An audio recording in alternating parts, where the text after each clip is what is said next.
Britain is bankrupt again. Next, we see the collapse of government, the collapse of the bond market, and the collapse of the pound. What does this mean? When a government, bond market, or currency collapses, it typically triggers widespread economic instability, creating a ripple effect that impacts various sectors, individuals, and other nations. Here's a breakdown of what happens in each type of collapse and how they are interrelated. 1. Government collapse. Loss of political control. The government may lose its ability to govern effectively, often due to political corruption, civil unrest, or loss of popular support. This can lead to a breakdown in law and order, as well as disruptions in public services like policing and healthcare. Economic instability. Government collapse often results in a suspension of fiscal and economic policy making. Uncertainty in leadership leads to a lack of trust among businesses and investors, causing economic contraction. Debt defaults. If the government is deeply indebted, a collapse can result in defaulting on national debt. This makes it difficult for the government to secure further international loans, reducing its capacity to function and triggering broader economic challenges. 2. Bond market collapse. Investor flight.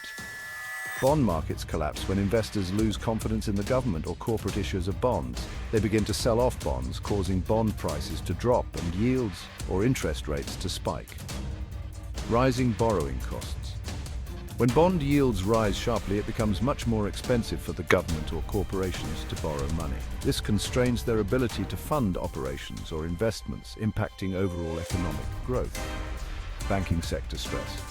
Banks and financial institutions that hold bonds suffer substantial losses in a bond market collapse. They may struggle with liquidity, leading to more conservative lending practices, which further slows economic activity. Currency collapse, hyperinflation or deflation. A currency collapse often leads to hyperinflation, where currency loses value rapidly, causing prices to soar, or extreme deflation, where prices plummet due to the collapse in demand, loss of savings and wealth. The value of cash savings plummets during a currency collapse, wiping out individuals' wealth.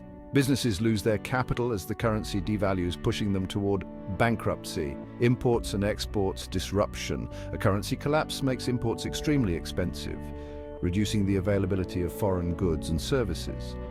Exporting industries may benefit temporarily, but overall trade often suffers due to reduced demand and disrupted logistics. Market collapse, stock market crash. A market collapse typically involves a stock market crash with rapid, severe drops in share prices. Investors lose massive amounts of wealth, reducing their spending and confidence in the economy. Widespread unemployment. As businesses face losses and tighten their budgets, they often resort to layoffs, resulting in high unemployment. With rising joblessness, consumer spending plummets, worsening the economic downturn. Global impact. Given interconnected markets, a collapse in one country's market can cause a domino effect globally, with investors pulling back from other economies, reducing global trade and causing asset price declines worldwide. Interplay between the 4 collapses. Each of these collapses can easily trigger or amplify the others. A government collapse often leads to a bond market and currency collapse as political instability decreases trust in the government's ability to repay debt or maintain currency value. A currency collapse can drive up bond yields as investors demand higher returns to offset risks, leading to a bond market collapse. A bond market collapse causes a credit crunch, leading to reduced investment and subsequently a market collapse. Finally, a market collapse reduces tax revenues, further straining government budgets and amplifying the government's financial troubles. Social and economic consequences. Mass poverty. Individuals experience a loss of income, savings, and purchasing power, leading to widespread poverty. Public unrest. Social unrest often rises as people face hardship, sometimes resulting in protests, strikes, or even revolutions. Foreign intervention. Other countries or international organizations may intervene with aid or loans, though these often come with strict conditions and can lead to economic dependence. The recovery from such collapses can take years, often requiring structural reforms, new leadership, and external support to stabilize the economy and restore confidence among citizens and investors.